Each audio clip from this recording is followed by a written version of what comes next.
Hello everyone, this is Orlando from A Collector's Dream, and today we're going to continue our series of the 1888 N162 Goodwin Champions. And again, this is the #1 set on the registry, and I've been showing all of the different really sports, because it's a multi-sport set. And this particular set is really one of the most beautiful sets from the from the late 1800s, 19th century. And this is the checklist. Again, it's all in the back. They're all the same in the back.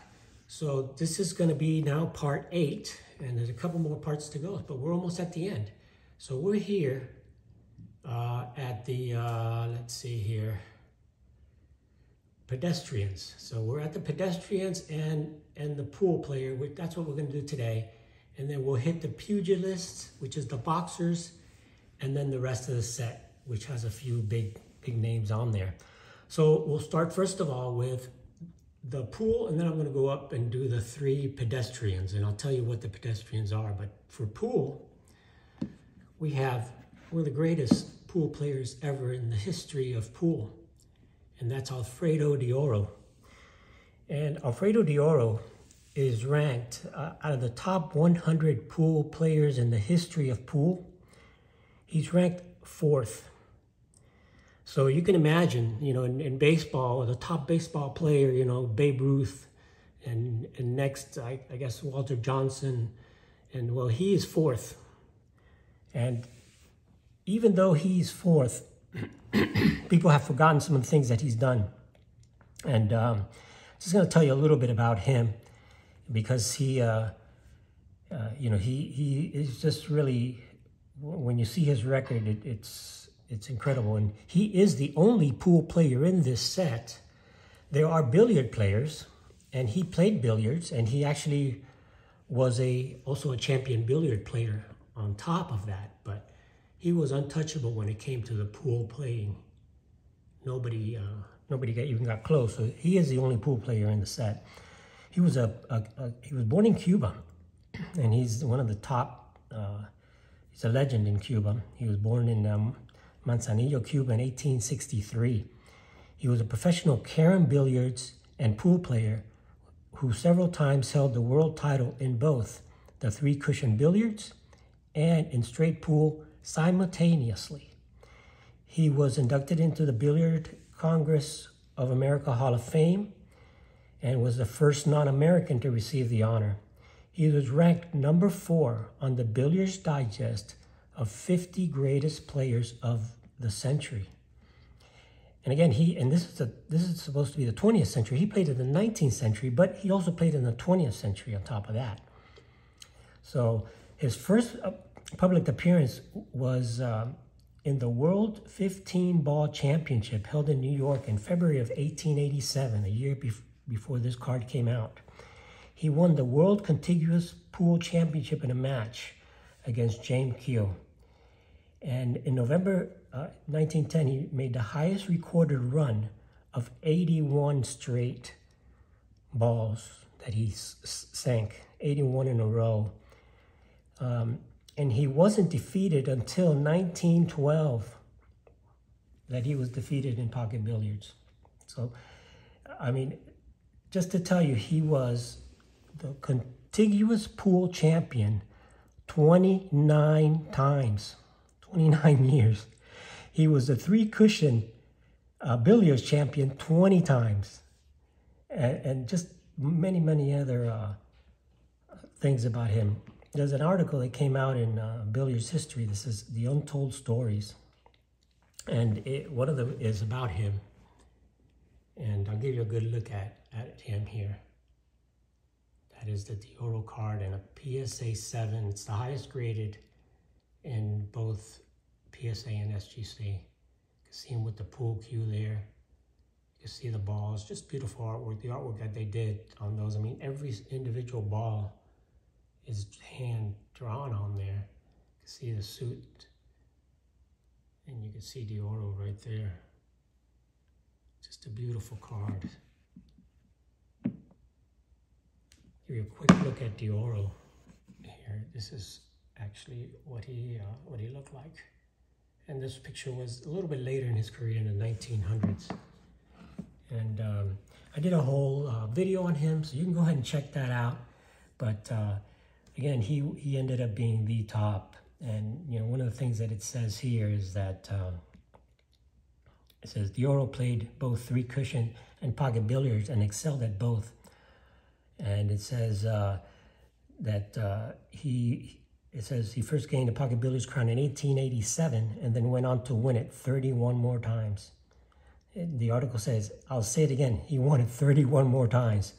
By contrast, Greenleaf and Mosconi, who was considered ahead of him, won the pocket billiard title fewer than 30 times apiece. Not only that, but the Oro also held the three cushion title 10 times. And, you know, again, he excelled at both sports. He considered two different sports. So that is the Oro, the Goodwin Champion set, the best pool player and one of the top 4 pool players in the history of pool. So the next thing I want to show you, it's kind of a really weird sport, but it's not a weird sport. It's called pedestrian, but it really isn't it isn't pedestrian as we know it. It isn't walking as we know it. And I have the first guy I'm going to show you is the Roel. Let me show you. I have it in both, in highest graded in both SGC and PSA. Hold on one second. Let me get the SGC version. Here's the SGC version. So the PSA is off-centered. The SGC is beautifully centered. And that's a 7. Both of them in 7s. But pedestrian, you know, so I'm just going to read here to you so you see what it says. It says, imagine it's February 1883 and you're standing shoulder to shoulder in a sold-out crowd in the first Madison Square Gardens. The smell of cigarette smoke and whiskey loft in the air, while upbeat tunes of a brass band play in the musical section. Vendors are busy selling roasted chestnuts, pickled eggs, while the celebrities of the day, alongside the average folk, watch the spectacle before them. Wagers are made and hundreds of thousands of dollars traded between hands. Spectators urge on their favorite athlete to achieve athletic brilliance. The collective tension builds as the clock ticks. It's now noon, so I'll go on a little bit and said, the race started on Sunday at midnight. These athletes have been running and walking for the past 5.5 days around a 1/8 mile dirt loop, emulating essentially a 6-day NASCAR race on feet. Races never exceeded, hold on one second, lost track here. Never exceeded 6 days, as to Sunday was a holiday. So let me share with you. The first guy I want to share with you is Roel. And this is just a gorgeous card, one of the most prettiest cards in the set. And you could see just the artwork on that. And you see he has the medal because he basically was the first champion. And what they did was they literally went as many miles as they could, running or walking, walking, jogging, whatever they could, to run as many miles as they could. And it was the first feat, and nonstop, the first feat that regarded feat of walking 500 miles in 6 days was impossible at that time. And there were various guys that actually tried to beat that.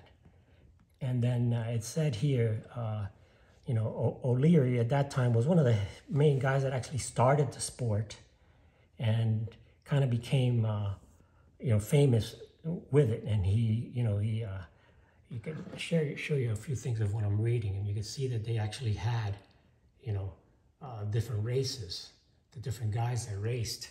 So O'Leary was the guy that had money. He started, he won, and he won a lot of money on bets on his races. But in 1879, O'Leary defended his title in Britain against a tough British newcomer, Charles Roel. We'll show you Charles Roel. Show you the SGC one also.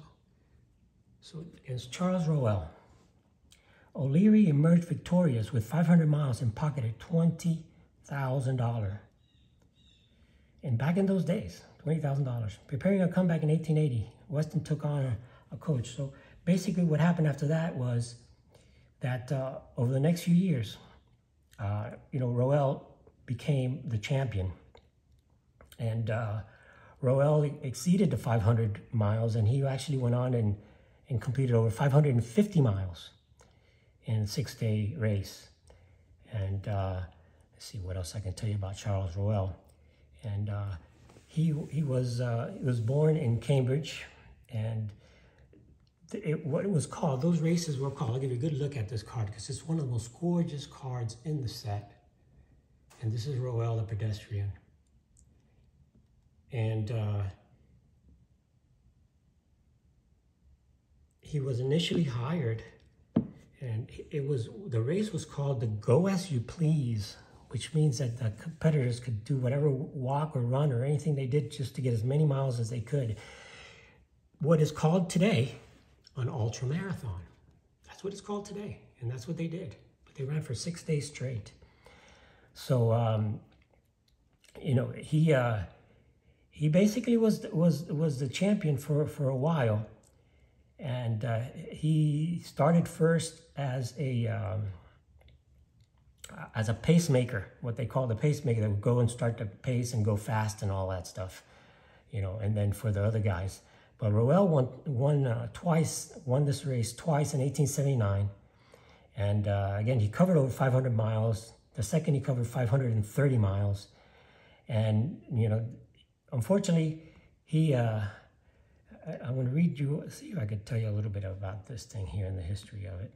It's just so interesting because these races were just incredible. These guys ran for miles and miles and miles and miles. And once Roel, I'll give you another look at the Roel card. After Roel established that record of over 550 miles, Pat Fitzgerald came in to challenge him. Now Roel was already an older guy. Roel was older because he started to race in 1879. But Fitzgerald came in, and this is Pat Fitzgerald in a 5. I think the highest graded on that one is a 7. I think there's also a 6 in there. Again, all of these cards, there's less than 20 examples for the most part. So the big story here was that in February of 1882, Roel returned to the scene at Madison Square Gardens. And in a blitz start, he set a new world best for the first 100 miles, 13:26. He said, and then he set the record in 24 hours, 150 miles, 48 hours, reaching 300 miles in 58 hours. So he set that record. It says a record which still stands today, despite the efforts of Giannis Kouros. And this is an article that was written somewhere in 2008. So he set the record of 300 miles that day. This was Roel. He set the record of 300 miles in 58 hours. During a rest period, Roel inadvertently swallowed some vinegar, which eventually forced him out of the race, and it left to his fellow countrymen to try to be the first man to cover the 600 miles. So Roel, unfortunately, could not ever get to the 600-mile mark, and eventually had to retire. So that's the Roel card. And the backs are all the same. So the Fitzgerald comes in as the next challenger. And that's the Fitzgerald color. And another beautiful card. This one's more of a nature. That's why I love these marathon cards. These are ultra marathon guys. It's what it is. So in an epic struggle in 1884, Roel was defeated by American Pat Fitzgerald. And this was the American champion at the time, Pat Fitzgerald. when the latter, Fitzgerald, set a new world best of 610 miles. So Fitzgerald broke the 600-mile barrier, 610 miles. So this guy actually beat the record and became the champion. So get a good look at the Pat Fitzgerald card. You can see just the ship in the background there, the birds flying. You see how they wore his shoes. They raced with those shoes. So, in dirt tracks.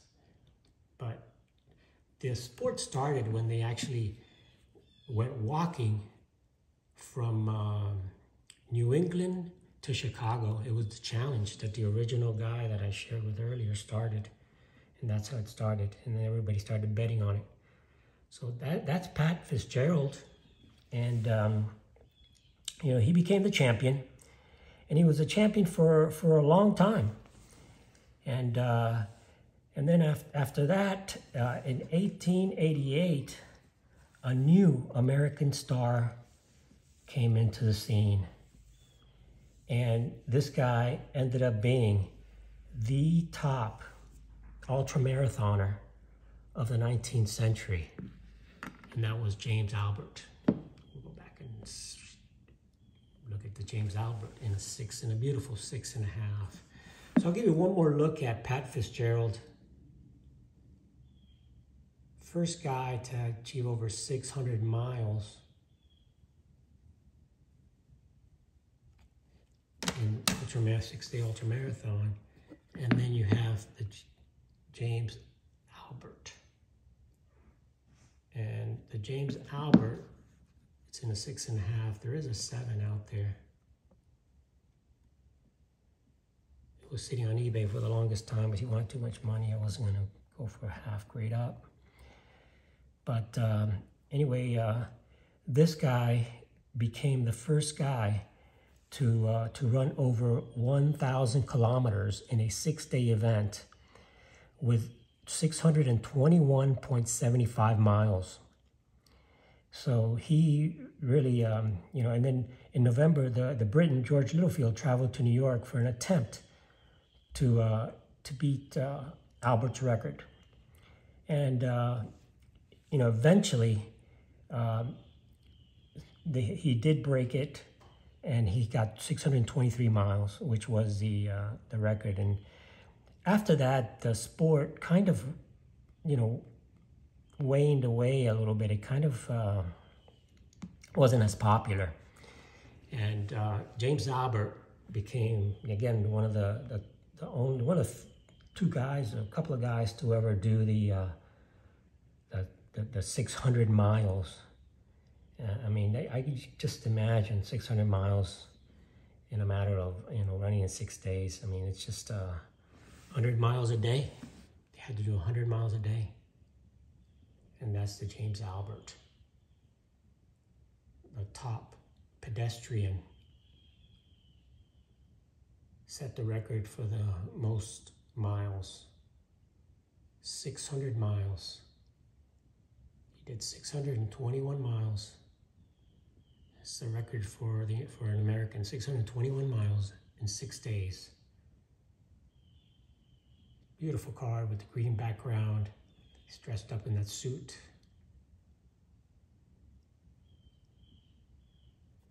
Just love these. And the pedestrian cards, they call them pedestrians, but again, they're not pedestrians. They are actually marathoners. They're ultra marathon runners.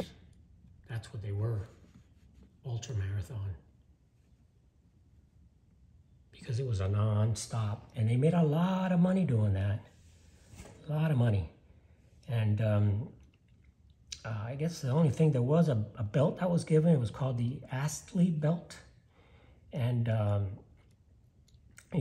some of the guys made big money. Charles Roel, he pocketed $20,000. $20,398 in one of the biggest races out there. You can imagine, I'm talking 1888. Okay, you can imagine $20,000 back in those days. You know, when somebody, you know, people made maybe $100 a year. So it was a big thing back in the days, the ultra marathons, and a lot of people went out to watch them. So I just wanted to share some of that with you. And as far as the, I'll also share the pool, the Oro, the other guy that I have in this batch. So those are the 4 that I wanted to share in this. Move this guy over here because it's a little bit nicer. So let's put the green guys here. This Royale is just a beautiful card. And I love them all. I love them all. They got portraits, and you've got body shots and stuff, and beautiful backgrounds. And just to give you an idea on the circ on this, the Albert total PSA circulation is 23 total graded. The Oro total graded was 20. I've had 3 of those. One of them is actually going to go up for auction on Love of the Game auctions. I left it with them. 20 total pop on the Oro. On the Fitzgerald, 19 total population on the Fitzgerald, and the Royale. The Royale, let's check it out here. Give me 1 second. Okay, the Royale is 29, 29 total pop. So you're talking, you know, around 20 population average on these 1888 Goodwin Champions, and you're looking at some of the highest pops, highest pop, next to the highest pop. So thanks for watching, guys. It's Orlando from A Collector's Dream. Hope you're enjoying this series. The next one coming up, it's a big one. It's the Boxers, and that is going to be a fun one. And it's got the John L. Sullivan and a lot of the big names in there. So thanks for watching, guys. I hope you enjoy the series. Please like and subscribe, and just leave some comments. Much appreciated. Thanks for watching.